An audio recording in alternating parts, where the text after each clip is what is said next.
자, 오늘 말씀은 계속해서 이제 일본에 관한 말씀이에요.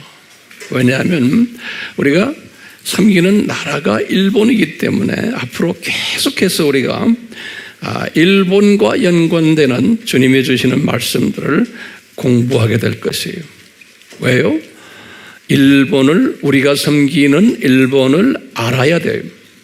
알아야 되기 때문에 여기에 대한 지식을 먼저 우리가 가지고 있어야 되기 때문에, 그래서 오늘은 일본 분들이 항상 우리 선교사들도 가끔 보면은요 자랑하는 게 있어요.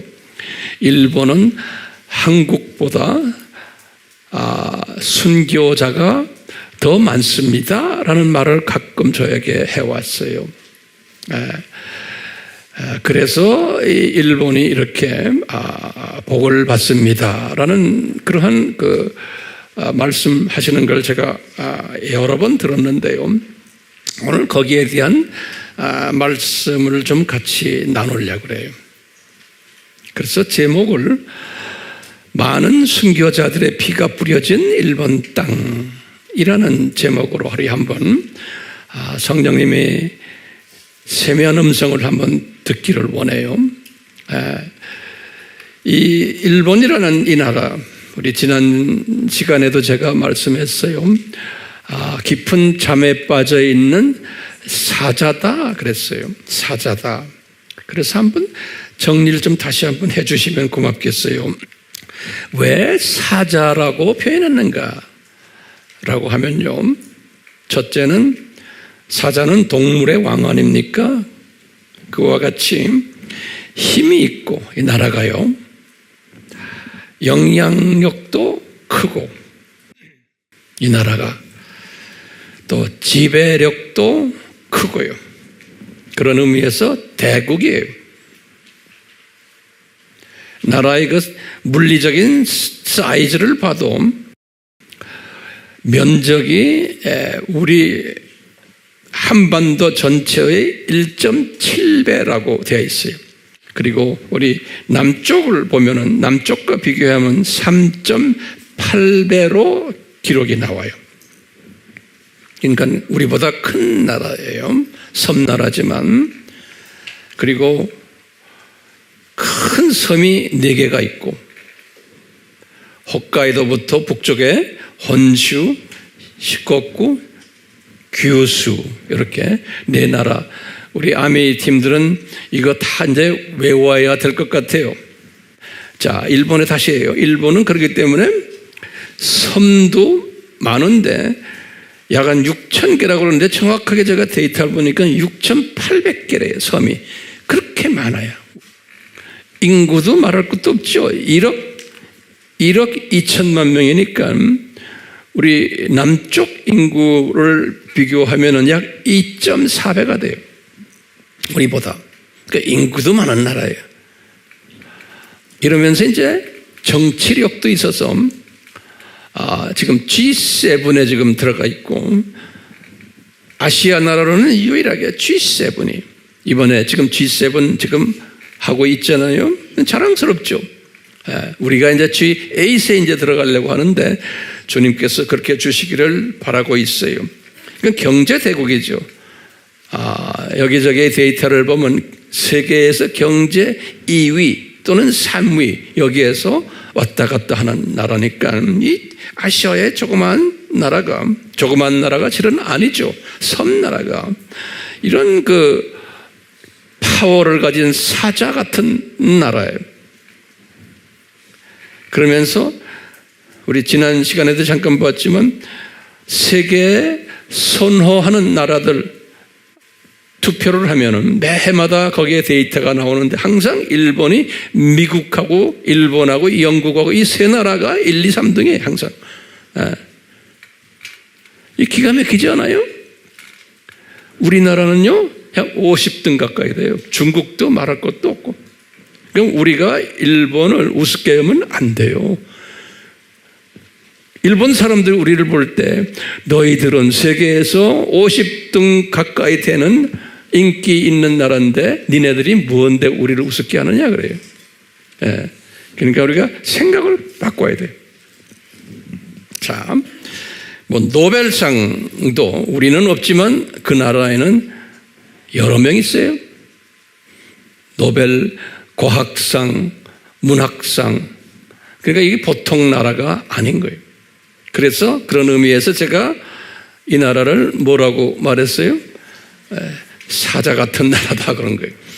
그러면 어떤 분은 그럼 황 목사님 우리나라는 뭡니까? 모르겠어요. 우리는 내 생각에는 호랑이로 보면 될 것 같아요. 우리는 깨어있는 호랑이.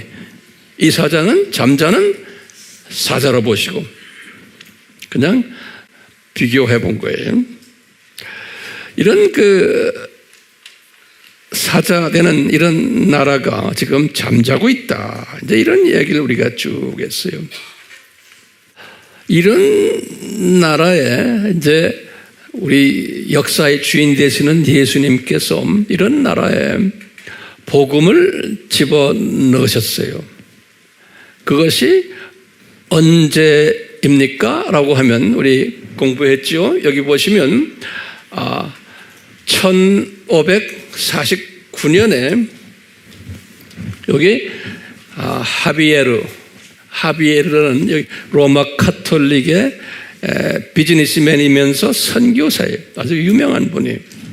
이분이 인도에서 선교를 하다가 일본 사람 한 분을 만나가지고 일본에 대해서 눈을 뜨게 됐어요. 하비에르가요. 그래서 이분이 배를 타고 일본의 이 가고시마에 도착한 것이 1549년이에요. 이분이 거기에서 한 2, 3년 있다가 또 중국으로 들어갔어요. 그래서 이제 광동성에 들어갔다가 중국 땅을 밟지 못하고 그 앞에 조그마한 섬에서 죽었다라는 기록이 있어요. 네, 우리나라에는 오지 않은 분이에요. 그러니까 유명한 소위 예수회 선교사예요. 그러니까 대표적인 예수회의 아시아 담당 선교사가 하비에르, 아주 세계적으로 유명한 분이에요. 몇 년에 일본에 들어갔어요? 1549년에. 네. 그것이 이제 일본 분들이 생각하는 로마 카톨릭 교회가 시작된 해로 보는 거예요. 1549년에. 자, 어디에 도착했다고요? 가고시마. 그러니까 남쪽의 섬에 있는 가고시마. 저는 가보질 않았지만 남쪽에 있는 조그만 항구죠. 지금 괜찮은 항구라고 그래요. 제가 이렇게 쭉 이거 일본 공부를 제가 그래서 많이 지금 하고 있어요. 계속해서 내가 보면서 여러분들과 나누고 싶은 것들을 제가 이렇게 모으고 있어요. 예. 자, 이때가 그러면 언제예요? 보면 종교 개혁 딱 보세요. 언제예요? 1517년이 종교 개혁이죠. 예. 종교 개혁의 입구는 한 20년, 30년 후에 예수회가 만들어졌어요. 그래갖고 예수회가 만들어지건 예수회에서 대표적으로 선교사로 아시아 쪽으로 나간 분이 요 하비에르. 네. 자, 그래서 일본 사람들은 이런 말을 해요.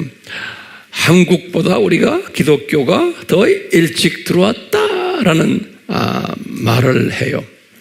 기독교라면 그 당시에는 로마 카톨릭이에요. 카톨릭이. 그런데 이렇게 보시면 일본을 우리가 오늘 좀 보려면요, 일본의 역사 제가 문헌들을 쭉 섭렵하면서 보니까 시대가 큰 시대가요 세 시대로 나누더라고요. 세 시대로. 그래서 우리가 이것을 알 필요가 있어요. 요 첫째 큰 시대가 전국 시대라 그러는 거예요. 전국 시대라. 그래서 1467년부터 1603년까지의 이 시대예요. 나중에 우리가 좀 더 조금 보겠지만요. 그리고는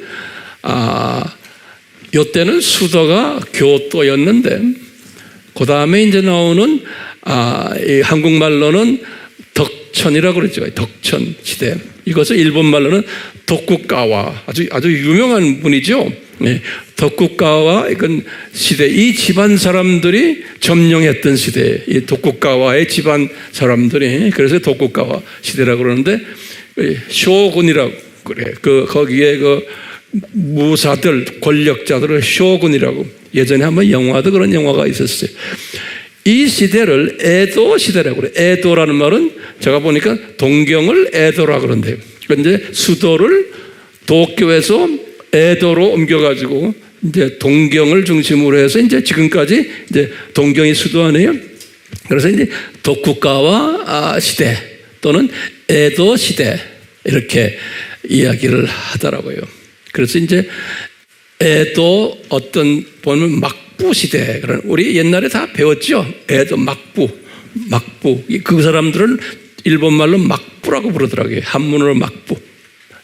자세한 것은 본인들이 구글 들어가서 공부하세요. 네. 자, 그리고는 이제 메이지 시대가 나오는 거예요. 메이지 유신. 이것이 이제 1868년부터 쭉 해서 이제 메이지 시대가 나오는데요. 그러다가 이제 이 사람들이 하면 1911년까지가 이제 메이지 시대고요. 그리고는 메이지 시대가 끝나고는 대정 시대, 그 다음에 소화 시대. 우리 옛날에 어릴 때 소화 몇 년 그런 거 기억나세요? 예, 소화 시대. 여기가 지금 1926년 그러니까 우리를 강점했던 그 시대의 그 소화 시대. 그리고는 지금은 이 황제 이름을 다 따서 그런 것 같아요. 평성 시대에서 이렇게 쭉 나가더라고요. 오늘은 요 새 시대예요. 요 새 시대에 대해서 공부를 하면서 우리 기독교와 어떻게 연관이 되어 있는가라는 부분을 섭렵하려고 그래요.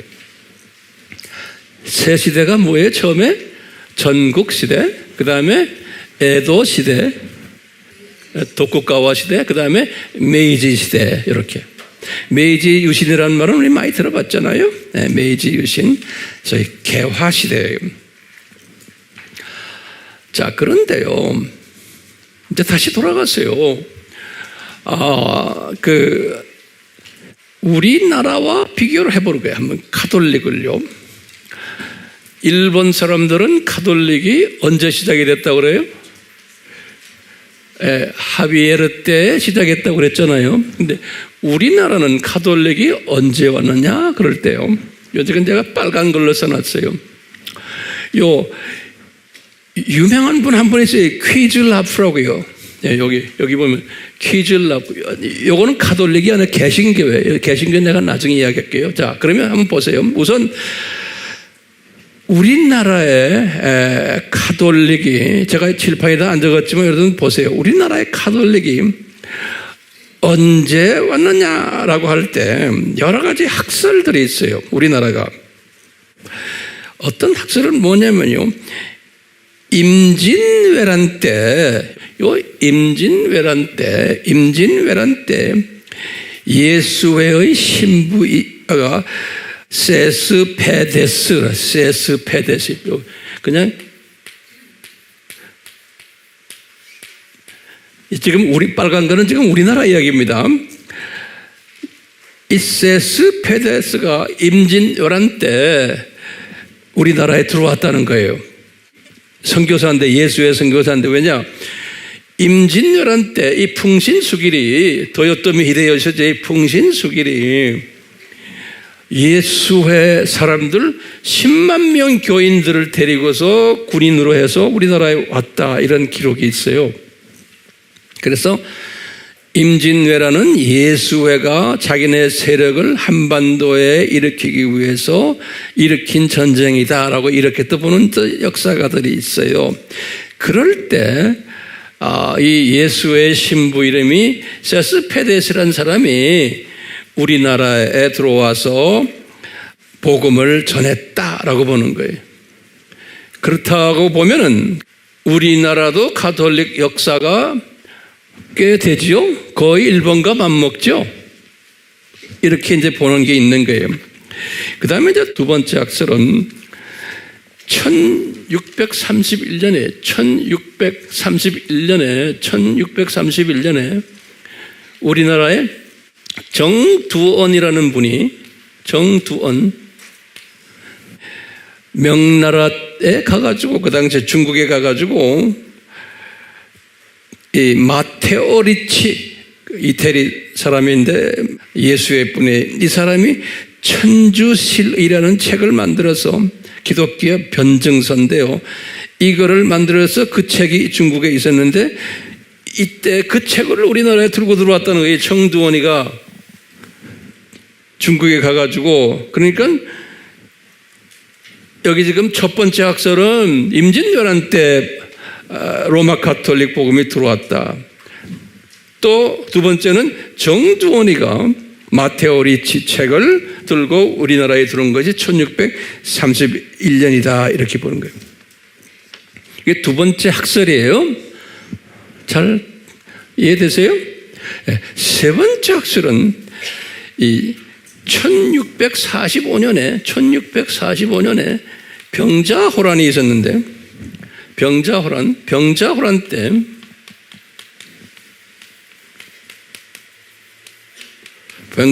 때 소현세자가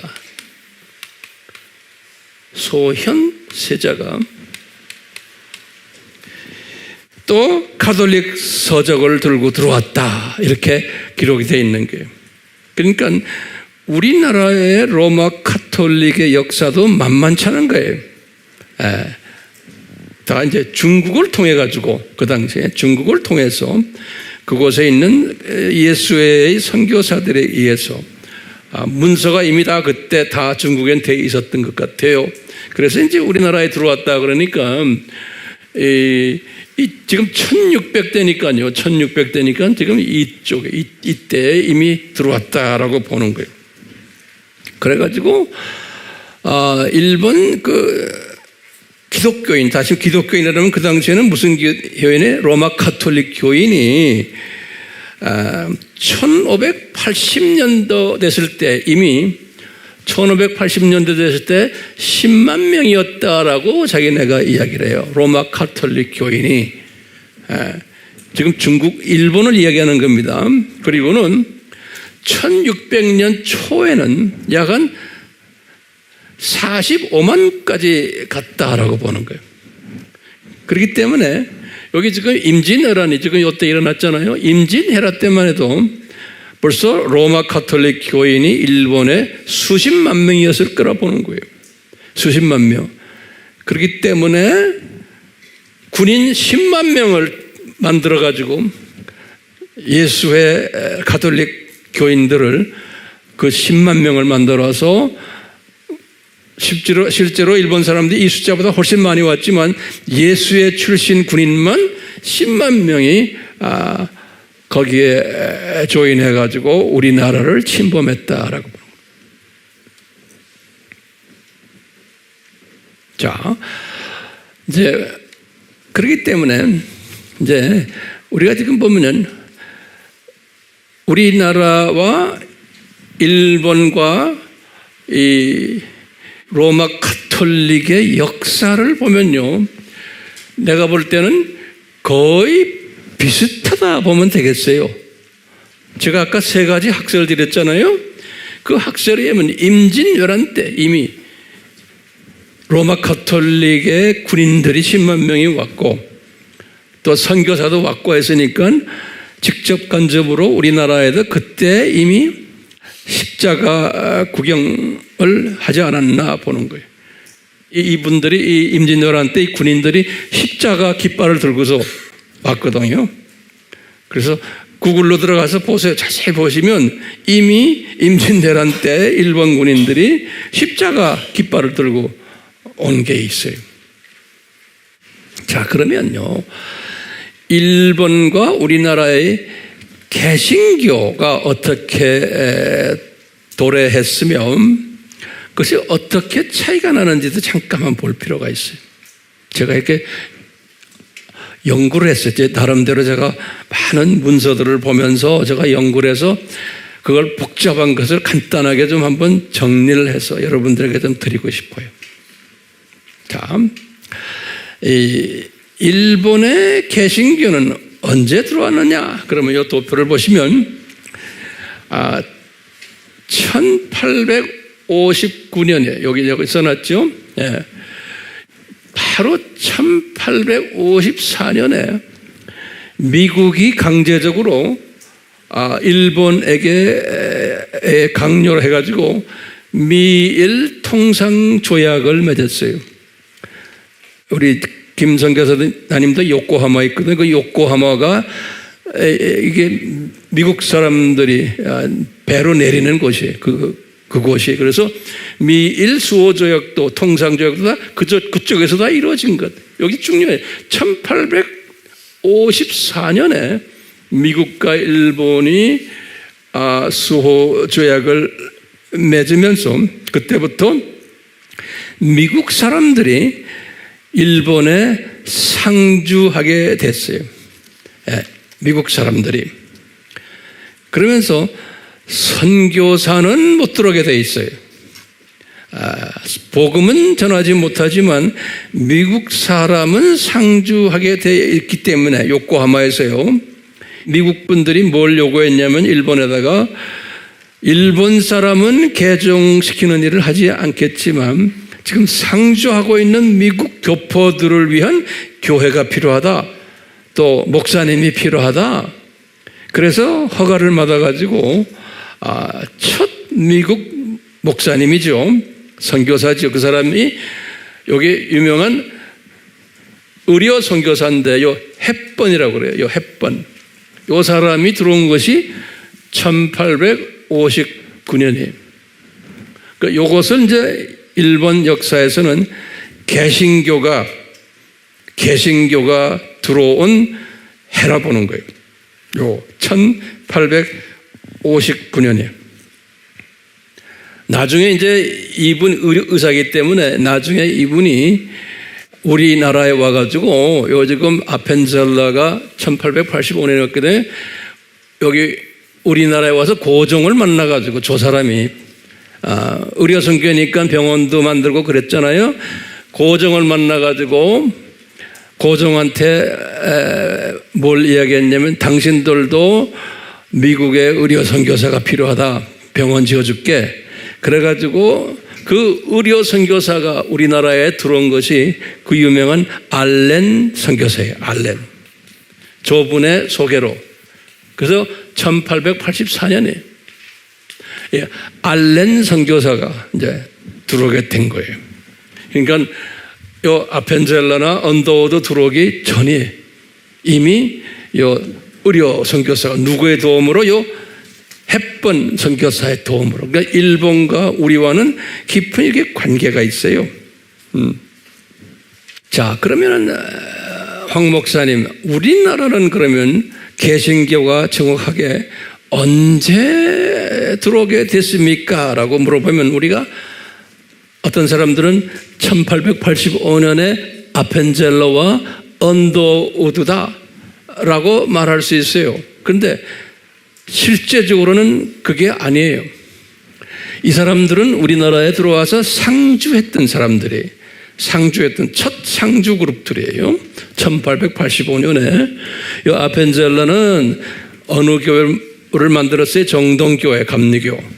언더우드는 광화문의 세문안교회 이렇게 이제 만든 분들인데요. 이분들이 들어오기 훨씬 전에 우리나라에 이미 개신교 팀들이 우리나라에 접촉하기 시작한 것이 여기 이제 보면은 첫 번째가 요거예요. 1832년이에요. 이게 퀴즐라프 선교사라고 이 사람은 독일 사람인데 중국에서 선교하는 사람이에요. 그 중국이 우리보다 기독교 역사가 더 깊어요. 이 사람이 이 퀴즐라프가 지금 보시면은 헵번하고 비교할 때 헵번보다 27년 전 사람, 27년에. 그러니까 보세요. 퀴즐라프가 독일 선교사인데 우리나라의 황해도의 장산꽃 부근에 도착했어요. 1832년 7월 17일에. 그래갖고 중국 성경과 기독교 문서를 뿌렸어요. 한 1개월 동안 그곳에 있다가 우리나라의 쇄국 정책 때문에 다시 중국으로 돌아간 역사가 있어요. 그래서 우리 개신교 측에서는 또 귀즐라프가 이 귀즐라프를 첫 선교사로 보는 게 정설이에요. 우리나라의 귀즐라프. 그러다 보니까 우리 개신교도 1832년이에요. 저기 지금 아펜젤라 언더우드가 1885년이니까 거기 답은 어떻게 돼? 한 3년이죠? 이 사람 귀즐라프가 우리나라에 도착한 53년 후에 언더우드와 아펜젤라가 우리나라에 왔어요. 그러니까 50년이라는 그 긴 세월이 있어요. 그러니까 우리나라의 개신교의 메시지가 떨어진 것이 이때라는 거예요. 누구의? 귀즐라프예요. 그러다가 두 번째로 1866년에 한 30년 후에 중국에 있는 영국분이죠. 토마스, 젊은 청년이 토마스 선교사가 평양 입구에 대동강가에 와가지고 성경을 놓고 거기서 이제 나중에 순교당했죠. 그래서 이제 이분이 첫 한국을 위한 순교자였고, 이 사람이 뿌린 그 성경을 가지고 나중에 한국의 초대교회의 지도자들이 나왔어요. 그래서 우리가 토마스 선교사 그러는 거예요. 제 이름도 토마스죠. 내가 이 사람 아닙니다. 자, 1866년이니까 20년 전이에요. 아펜젤라 언더우드 오기 20년 전에 이미 복음의 씨가 떨어진 거예요. 그러니까 내가 말하는 건요, 지금 우리 개신교의 메시지가 우리나라에 떨어진 것이 아펜젤라 언더우드가 첫 분들이 아니라는 걸 내가 말씀드리는 거예요. 저분들보다도 훨씬 전에 여기 귀즐라프에 의해서 됐어요? 여기 지금 보시면 이 일본의 개신교가 언제 떨어졌어요? 요 햇번에 의해서 떨어졌죠? 그렇죠? 그러면 이 사람은 햇번은 상주했던 사람이에요. 그러니까 우리나라에 상주했던 사람은 이분들이에요. 그렇죠? 그러니까 상주하지는 않았지만 개신교 메시지가 우리 땅에 떨어진 것은 일본보다 앞서요. 데이터 보세요. 일본의 개신교는 언제예요? 1859년. 우리나라의 개신교의 메시지가 떨어진 것은 귀즐라프에 의해서 이분이 한 달 동안 우리나라에 계셨거든요. 이것보다 몇 년이? 약 한 27년 정도. 훨씬 27년이면 한참이에요. 1, 2년도 아니고. 그래서 우리나라 땅이, 이 땅이 어떤 의미에서 보면은 상당한 땅이에요. 이 땅이. 이제 좀 이따 제가 말씀드리겠지만 순교자의 예를 들면요, 일본 사람들은 그래요. 정확한 데이터는 없지만 이 당시에 일본의 로마 카톨릭이 성했을 때 이게 지금 45만 명 안에 1600년 가까이 됐을 때 이미 45만 명, 50만 명이 됐기, 그렇기 때문에 10만 명을 차출해가지고 임진왜란까지 했던 거예요. 그래서 이제 일본 사람들은 이 로마 카톨릭의 인구가 이때 나중에 이제 핍박이 있어가지고 이제 나중에 이제 어려움을 당했지만 여기 기독교 금지령이 나오잖아요. 약 한 50만 명으로 보는 역사가들이 있어요. 50만 명 로마 카톨릭을. 그러면서 이제 어떤 이야기들이 그냥 공식적으로 이제 퍼지냐면 이 중에 약 한 30만 명이 순교당했다라고 보는 거예요. 근데 제가 여기에 대해서 좀 더 많이 리서치를 해보니까, 그 30만 명은 아니다라고 하는 것이 이제 요새 와서 정설로 나오고 있어요. 왜냐? 일본 로마 가톨릭 교회에서 공식적으로 발표한 걸 내가 보니까 30만 명이 아니고 한 500명 정도라고 보는 거예요. 일본 로마 가톨릭 교회에서 공식적으로 발표한 것이, 그러고 보면 내 생각에는 그 정도는 될 거다 보는 거예요. 또 어떤 문서들을 보면 이 핍박이 있기 때문에 많은 로마 가톨릭 교인들이 그 당시에 교회를 떠나버렸다는 거예요. 믿음을 포기해버렸다는 거예요. 그러니까 로마 가톨릭이 그 당시에는 종교다원주의는 아니었겠죠. 그 크리스찬들이. 그냥 단순한 예수님이 나를 위해서 죽으셨다, 그 정도 수준이지 깊은 기독론도 그분들은 배우지 않았을 터이고 삼위일체로는 말할 것도 없고 모를 거 아니에요. 그냥 예수 믿으면 천당 간다, 이 정도 수준으로 예수님을 믿었던 분들 같아요. 그런 걸 봐도 5,500명 정도가 순교를 당했다면 그것도 엄청난 숫자예요. 그런 의미에서 일본은 순교자의 피가 떨어져 있는 땅이다. 제가 오늘 주제를 그렇게 잡은 거예요. 그러면 여러분들이 저에게도 물어볼 거예요. 황 목사님, 우리나라는 그러면 순교자가 어떻게 됩니까? 우리나라는요, 이 순교자의 숫자를 가름할 수가 없어요. 5,500명은 저리 가라요. 우리나라는 엄청난 많은 순교자가 나왔어요. 일제시대 때는 말할 것도 없고, 일제시대 때. 왜요? 천황을 신으로 섬겨라고 하기 때문에 많은 목사님들만이 아니라 많은 크리스찬들이 거기에서 순교당했고, 그뿐만 아니고 우리나라는 주님께서 이 6.25를 통해서 많은 사람들이 순교당했어요.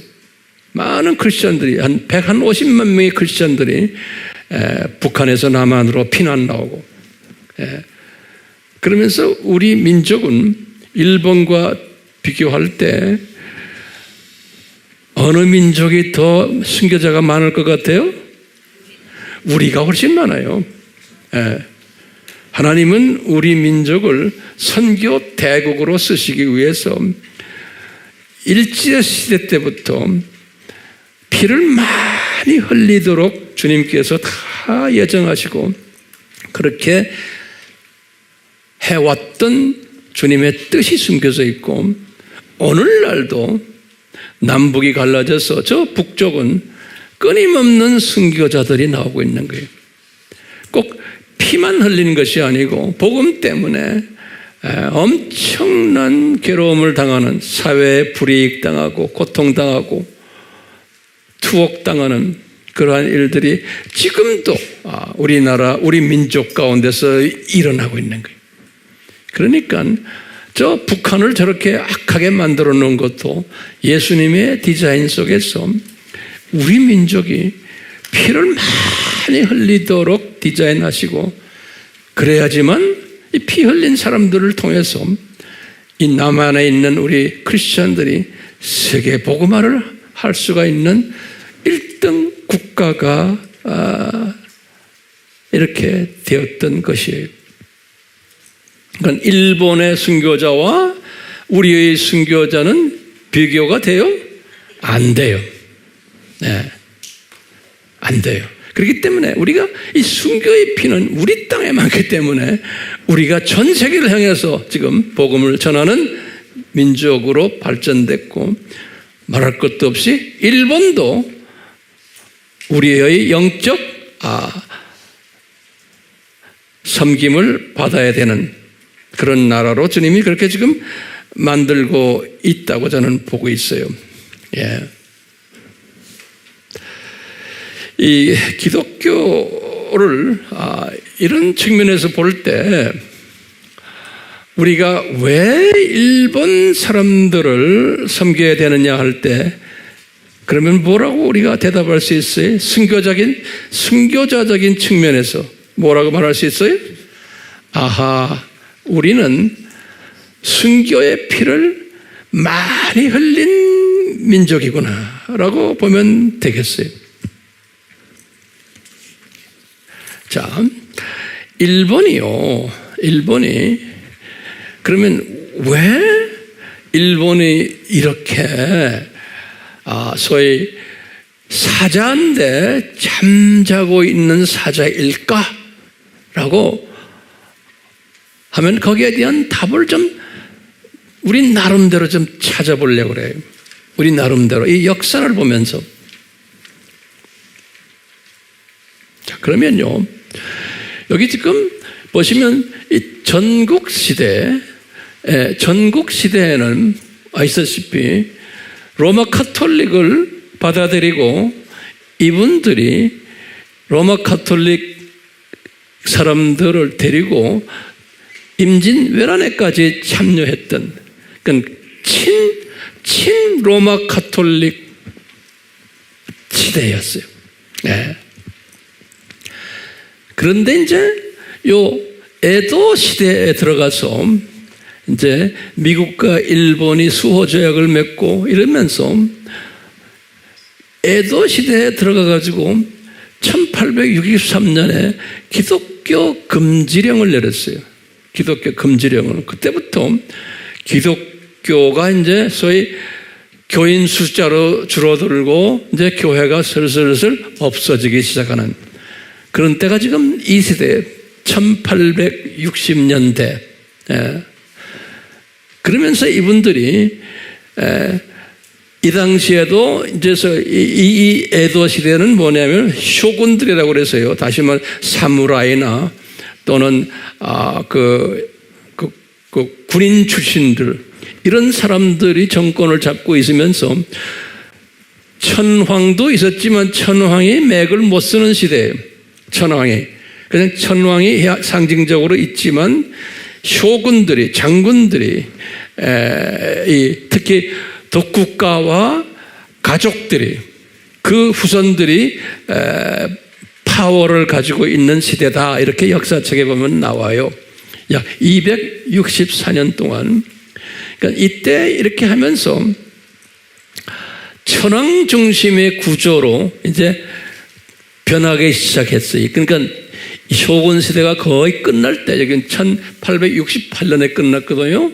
1866년에 이제 이 천황 시대가 이제 슬슬 시작될 때, 다시 말하면 천황이 힘을 가지게 되고 이 쇼군들이 지방 왕들이라고 보시면 돼. 쇼군이라는 걸 지방 왕들이 이제 힘이 빠지고는 이제는 이 권력이 중앙 정권으로 가는 그 천황 쪽으로 가는 시대가 이제 저 메이지 시대예요. 이게 명치유신이라고 그러잖아요. 그래서 이분들이 이 쇼군들이 지방 세력들이 이제는 없어지면서 그 세력들이 천황에게 세력을 다 주는 이 시대가 이제 메이지 시대예요. 그래서 이제 메이지 왕이라는 명치 왕이라고 그러죠. 명치 천황이 권력을 이양받은 거예요. 누구한테요? 이 쇼군들에게서. 그래가지고 이제 이분들이 이 명치 왕이 이제 왕이 된 것이 1868년. 그래서 이제 이것을 명치 유신 시대, 명치라고 메이지 150년간. 잘 따라오세요? 예. 그래서 이 메이지 왕이, 다시 말해 천황이 이제 중심이 되는 시대예요. 이때 천황이 메이지 시대에 오면서 이 사람이 소위 개방을 하기 시작했어요. 그래서 이 영국과 미국과 독일과 이런 데서 기술을 배워오고 많은 사절단들을 파송하고 12명의 사절단들을 파송했다고 그래요. 파송해서 가서 서양 문물을 다 배우고 오라. 그 다음에 유학생들을 많이 내보내고 일본이 오늘날까지 이렇게 된 것이 이때 이 명치 시대 때부터 시작하는 거예요. 그래서 철도도 요코하마와 동경 간의 철도를 개설하고, 그리고는 한 몇 년 후에 전국의 철도를 다 개설하고, 이것부터 이때 1872년 우리나라를 이 사람들이 1910년에 이제 장악하고는 그 후부터 우리나라에 와서도 철도 만들었잖아요. 그러니까 이미 이분들은 이때 다 배워가지고, 교육 시스템도 이제는 소학교, 중학교, 대학교 요 시스템이 우리 일제시대 때 우리나라도 똑같이 소학교, 고등학교는 없었죠. 중학교 하면 중학교 1학년부터 5학년까지. 옛날 사람들은 생각나시죠?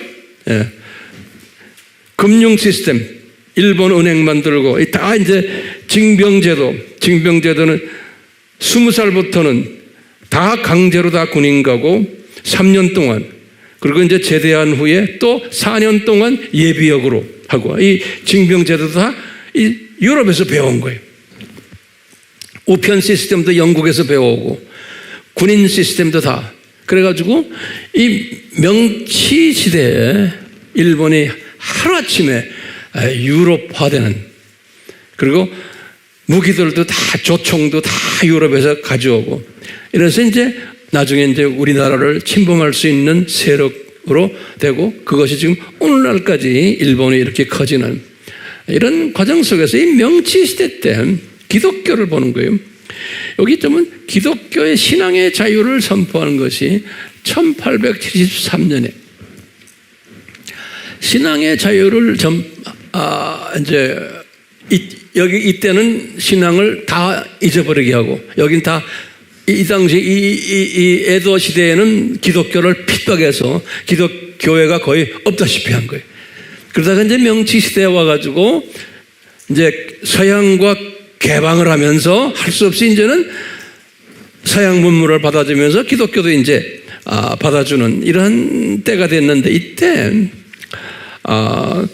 이 역사의 문헌을 제가 이렇게 자세히 보니까요, 기독교 계통 학교를 세 학교가 있어요.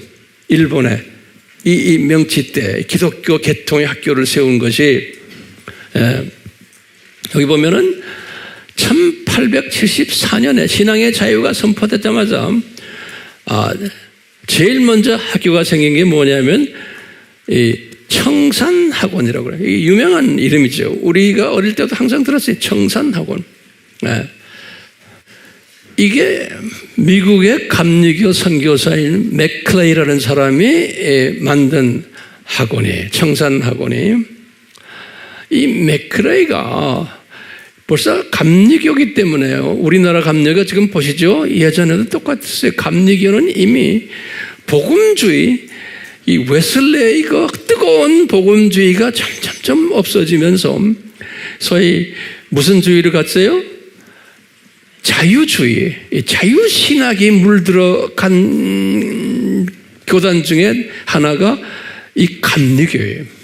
그러니까 감리교 선교사라고 해서 왔지만, 이분들은 복음 전하는 것도 좋지만 사회복음에 대해서 관심이 많은 사람들. 사회복음. 그러니까 이미 나중에 이 사상이 어디까지 갔어요? 종교 다원주의까지 갔죠? 그것이 이 청산학원에 이 맥클레이 선교사가 청산학원에서 이분들이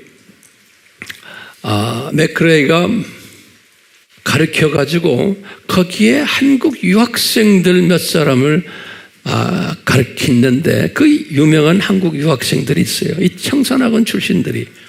이게 누구냐면 다 이거 기독교 장로교회의 대표급 되는 신학자들이에요. 목회자들이고. 그게 누구냐면요, 김재준 박사라고 있어요. 김재준 박사라고. 그 사람이 우리나라의 자유신학의 대부 같은 사람이에요. 우리나라에. 그리고 송창근 목사 똑같아요. 김정준 목사, 이런 분들이 저 학교 출신이에요. 아까 내가 말을 잘못했는데 이 맥클레이가 요 사람이 84년에 아까 내가 여기는 헵번이라고 말했는데 헵번이 아니에요. 이거 헵번이 아니고 요 맥클레이 요 사람이 고종한테 가가지고 병원을 세웁시다 그래서 온 것이 알렌 선교사예요. 84년에. 아까 내가 헵번이라고 했는데 그건 제가 잘못했어요. 이 사람이 아니고 요 맥클레이가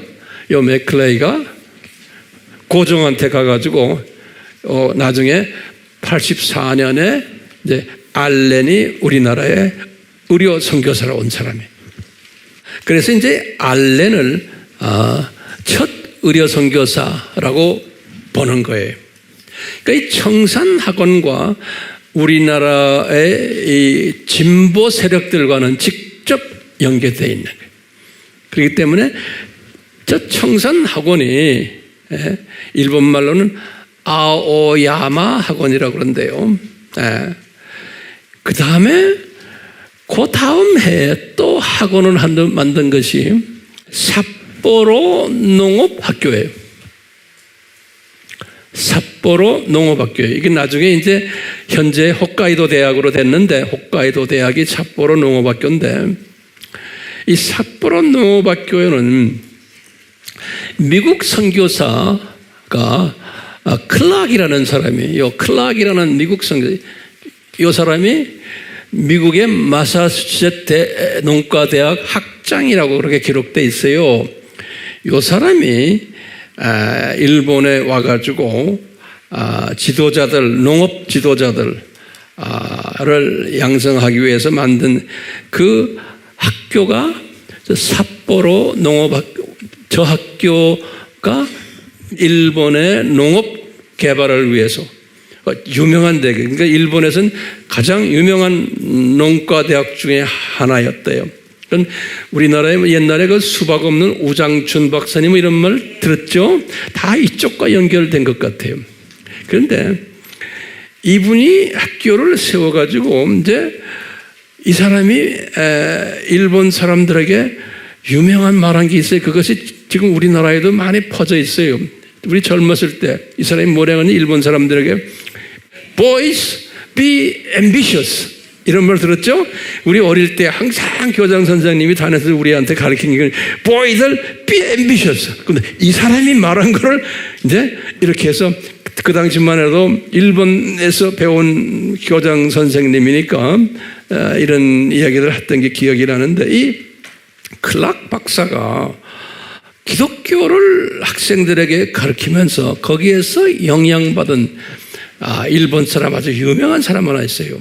그게 누구냐면 내가 어릴 때도 내가 이 사람 전기도 많이 읽어보고 했는데 우찌무라 간조라 그래요. 요새 사람들은 잘 모를지 있지만 우찌무라 간조에 이제 구글 들어가서 한번 그 사람 라이프를 보세요. 아주 유명한 사람이에요. 이 사람은 뭐냐면 크리스찬인데 이분이 무교회주의자예요. 그래서 이제 교회가 필요 없다. 그냥 가정교회 정도. 교회 주일날 나갈 필요 없다라고 보는 그래서 일본의 정신적인 지주 역할을 했던 분이 우찌무라 간조예요. 일본 사람들은 다 알아요. 우리가 어릴 때도 이 사람 이야기는 제가 어디서 주워 들었는지 하여튼 이 사람 이야기를 제가 많이 이 사람 전기도 읽어보고 했는데요. 왜냐하면 이 사람이 우리나라의 유학생들, 저 학교 다니는 유학생들에게 영향을 줬어요. 그 당시에 유학생 중에 영향 준 사람이 그 유명한 김교신이라고 그래요. 김교신. 우리나라의 대표적인 아주 깨끗한 사람들이 모두 청교도 정신들이 있는 사람들인데 이 사람들이 무교회주의자들이에요. 그러니까 교회는 그건 썩었다. 그러니까 대형 교회에 대해서도 부정적인 사고를 가지고 깨끗한 삶을 살자. 그래서 이제 무교회주의자 중에 우리나라의 대표적인 이 사람의 제자가 김교신이라고 그래요. 이 사람의 영향을 받아가지고 그 당시에 60년대 우리나라에 또 유명한 또 무교회주의자 하나 있었어요. 다 농과대학 출신들인데 유달령이라고 그래요. 들었어요? 유달령? 그 사람도 우리가 대학 다닐 때 유명한 사람이에요. 책도 많이 쓰고 젊은 사람들에게 이 농촌을 개발하자 해서 정신적인 그런 운동을 했던 사람들. 그 당시에 또 지금 100살 넘은 연세대학 교수 출신 누구예요? 네? 김영석. 이런 사람도 우리 젊었을 때 책에 여러 가지 우리 영향 준 사람 중에 한 분인데, 그러니까 김교신, 유달령, 그 다음에 거기에 또 한 사람 있어요. 이 사람은 정치 그룹이 됐지만 함석헌이, 흥사단, 이 사람들이 다 이 웃지마라 간조에 영향받은 그룹들이에요. 그런데 이 그룹들이 다 우리나라에서는 뭐가 됐어요? 다 진보 그룹으로 다 돼버린 거예요. 이게 지금 보시면 청산학원도 이게 일본의 진보 그룹이고, 삿포로 학교도 일본의 진보 그룹인 거예요. 이렇게 진보 그룹으로. 그렇기 때문에 이 영적 지주가 미셔너리들이 와서 만들어 놓는데, 이 미셔너리들이 이 자유신학을 하는 미셔너리들이 와가지고 일본 사람들을 저렇게 다 만들어버린 거예요. 이 중에 이 무교자 중에 유명한 사람 하나, 옛날에, 요새는 모르겠지만 옛날에 우리가 젊었을 때는 빙점이라는 소설 기억돼? 미우라 아야코, 우리나라에도 많이 퍼졌던 다 이 그룹들인 거예요. 미우라 아야코도 다 이 그룹들인 거예요. 다 여기 삿포로 학교 출신들이에요, 모두 다. 그렇기 때문에 이 나라가 보면 신학이 좌경화된 신학으로 흘러갔던 그것이 역사를 보면 나오는 거예요. 그러니까 지금 맥이 없는 게, 이 역사가 이렇게 우리에게 보여주고 있어요. 그리고는 일본 사람 중에 하나가 또 대학을 만든 게 요거예요. 동지사 학원, 영어 학원에. 이 동지사 학원 이름 들었죠? 이것도 다 요새 젊은 사람들은 모르지만 우리 때는 다 우리 입에 어려놨던 아주 유명한 일본 대학이에요. 지금은 도시샤, 동지사가 도시샤라고 그래요. 이것은 선교사가 세운 학교가 아니고 일본 사람이에요. 일본 사람. 여기다 보면 니지마조라고 거기 써놨죠, 제가요. 니지마조예요. 니지마조라는 요 일본 사람인데, 요 니지마조. 요 사람이 무사 출신인데, 미국으로 탈출해가지고, 그 당시에는 외국에 나갈 수가 없었대요. 미국으로 탈출해가지고, 미국에 가서, 암허스트 대학이라고 아주 좋은 대학이에요. 동부지방에. 거기 나오고는 안도바 신학교라고, 청교도 신학인데, 안도바, 그래서 안도바 신학교를 졸업했대요. 근데 이쪽, 지금 미국의 보스턴 쪽에 이쪽은 그 당시만 해도 회중교회가, 회중교회, 우리나라에는 그 교파가 없어요.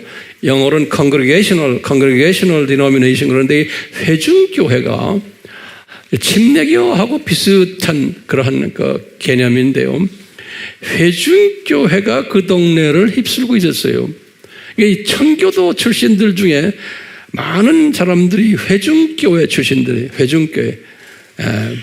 그래서 이 안도바 신학교도 이 회중교회 분들이 만들어 놓은 신학교고, 미국의 그 유명한 하버드 대학도 이 회중교회 출신들이 만든 학교예요. 그 대학 자체가 다 신학교로 시작했거든요.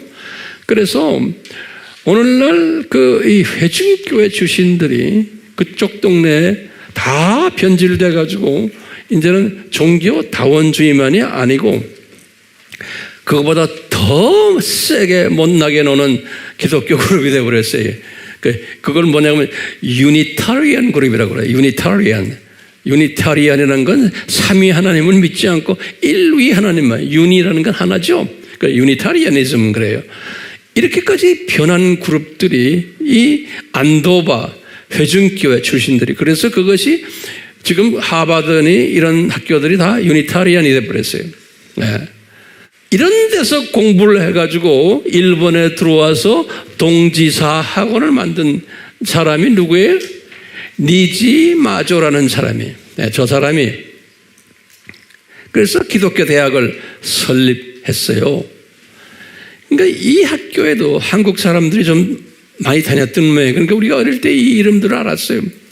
거기 보니까 서울여대를 설립한 사람이 있어요. 총장도 하고 아주 여자분 고황경이라고. 예. 그 다음에 시인들 중에서 정지용 시인 또는 유명한 윤동주 시인, 윤동주하고 항상 친하다고 하는 우리나라의 아까 그 할아버지 이름 뭐예요? 네? 김형석. 김형석 그 사람도 보면은요, 다 다원주의 사람들이에요. 예. 복음주의 사람이 아니에요. 딴소리예요. 그런데 사람들은 좋아하죠. 예. 그렇죠? 우리 입장에서 보면 그건 기독교인이 아니에요. 왜 그래요? 다 어디 윤동주랑 이 사람들이 어디에서 영향받은 사람들이에요? 이 동지사 학원이에요. 예. 영적으로. 그러니까요, 일본의 이 대표적인 이 세 기독교 그룹들이 여기 청산학원 그룹, 삿포로 그룹, 동지사 그룹, 이 그룹들에 의해서 일본에 가서 신학을 공부한 사람 치고 우리나라 사람들, 우리나라를 다 이 진보와 자유신학으로 만든 사람들이 다 저기 출신들이에요. 네. 그러니까 이 출신들이 일본의 기독교계를 관장하고 있기 때문에 이제 2차 전쟁 때 1941년이라고 되어 있어요. 기록에 보니까요. 일본 기독교 교단을 창설한 거예요. 그러니까 다시 말하면 우리 같으면은 뭐 한기총이다 뭐 이런 식으로 어떤 뭐 한국교회 연합회든지 하든 이 연합회를 만들어 가지고 소위 어영 교단이죠. 일본의 천황을 섬기는 이제 이런 교단이 돼서 우리나라의 조선 기독교 교단도 일본 기독교 조선 교단으로 이름을 이제 바꾼 거예요. 해방 전에. 그래서 이제 우리나라도 예수님을 섬기지만 누구를 섬겨요? 천황을 또 섬기는. 그 기독교가 이렇게 변질되어 버린 거예요. 그리고 이제 일본이 패망한 후에, 독립 후에도 이 일본 교단들이 그 정신을 아직도 포기하지 못하고 있는 거예요. 예. 그러니까 진보 쪽으로 갈 수밖에 없고, 그 다음에 천황을 아직도 높이 여기고 있고, 뭐 이런 식으로 가니까 일본이 잠자는 사자가 될 수밖에 없다, 이거예요. 그렇기 때문에 피를 많이 그래도 5,500명이나 흘렸지만, 그분들은 이때 피를 흘렸지만 그 후부터는 별로 피 흘린 역사가 없잖아요. 그런데 우리 민족은 이제 20세기에 들어와서도 피를 많이 흘렸고 21세기 지금 와서도 피를 많이 흘리는 민족이에요. 우리 민족은. 북한을 보세요. 예. 그렇기 때문에 왜 우리 민족을 주님이 사용하시나? 라고 하면 뭐라 그래요?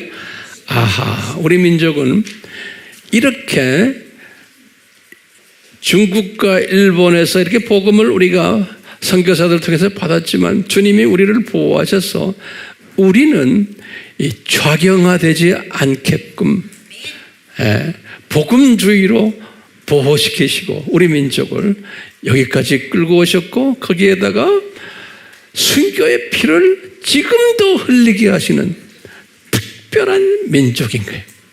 그건 북한 분들에게 우리가 어떻게 보면 고맙고 미안하고 그런 거예요. 예. 모든 북한 사람들이 아니고 북한의 지하교회 우리 기독교인들. 네. 왜? 그분들은 뒤에서 남쪽에 있는 모든 기독교인이 아니 선교 마인드 기독교인들에게 힘을 실어주는 일을 그분들이 하고 있는 거예요. 우리가 결론 내린다면 황 목사님, 우리가 왜 일본 선교를 해야 됩니까? 라고 하면은 뭐라고 말해요?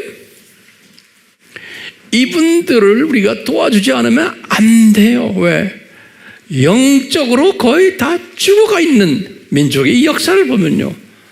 예, 주님께서 역사의 주인 되시는 우리 예수님께서 이렇게 청산학원이니 삿포로 농업학교니 동지사학원 저런 데를 주님이 저런 식으로 만들어버린 거예요. 다시 말하면 다원주의적인 신학으로, 다시 말하면 이 종교적 적그리스도 신학으로 가도록 하나님이 다 디자인하시고 그 속에 소수의 남은 자들을 숨겨놓고 계시다가 우리 보고 너희들 이제 저 사람들을 섬겨라 그러는 거예요. 그러면은 예수님 재림 전에 거기에서 깨어나는 사람들이 있을 터이고 7년 환란 때 많은 일본인들이 회개할 것이고 천년 왕국 때도 똑같이 그렇게 될 것이라는 거예요. 거기에 우리가 참여하는 자들이 된다면 얼마나 복받은 사람들이요? 참여 안 하는 사람은 예수님이 그냥 그만두세요. 그냥 놔두세요. 그렇지만 참여할 때 우리는 서로 한 마음이 돼가지고 서로 섬기며 서로 사랑하며 서로 존경하며 다투지 말고, 다투는 것은 예수님이 가장 싫어하는 거예요. 그러니까 항상 이웃을 이렇게 보면서 관심을 두고 서로 힘을 실어주면서 우리에게 맡겨진 이 사역을 우리가 감당해야 돼요. 저에게도 힘을 주시고 저도 여러분들에게 힘을 주고 여러분들에게 계속해서 우리가 왜 일본 사역을 해야 되는지를 성령님이 저에게 가르쳐준 대로 저는 여러분들에게 이렇게 하나하나 제시해 드리려고 그러는 거예요. 이건 앞으로도 계속해서 이런 이야기들이 여러분들 앞에 전개될 거예요. 그러면 목사님 재미있네요. 세상에 재미 가지고 뭐합니까? 재미는 있어야 돼요. 근데 이 재미에서 한 단계 더 업그레이드 해야 돼요. 네. 기도와 물질과 정성과 모든 시간을 여기에다 투자하셔야 돼요. 오케이? 그걸 하라고 제가 오늘도 이렇게 칠판에 놓고 내 나라도 아닌 다른 나라의 역사 이야기를 한번 벌려본 거예요. 아멘? 기도합시다. 예수님, 저희들 오늘 일본 기독교 역사에 대해서 잠깐 섭렵했습니다.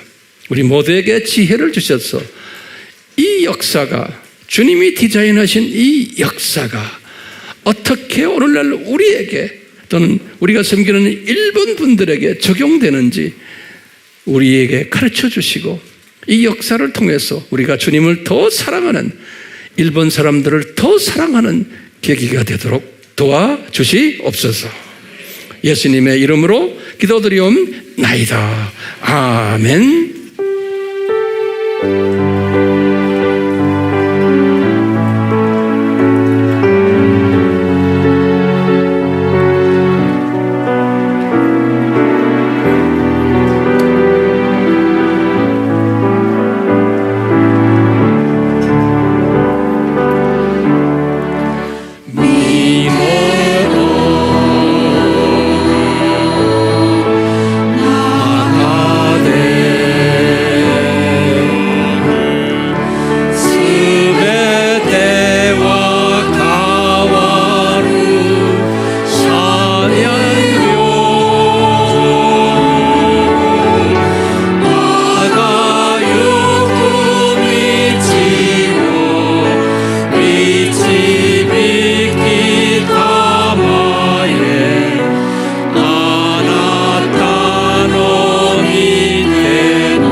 우리의 이 헌신이 우리에게 주신 이 일본 형제 자매들을 섬기는 이 기회가 결코 헛됨이 되지 않고 우리의 생각과 우리의 믿음의 행위가 하나하나 생명책에 기록되고 있음을 항상 감지하시고 느끼시고 확인하시고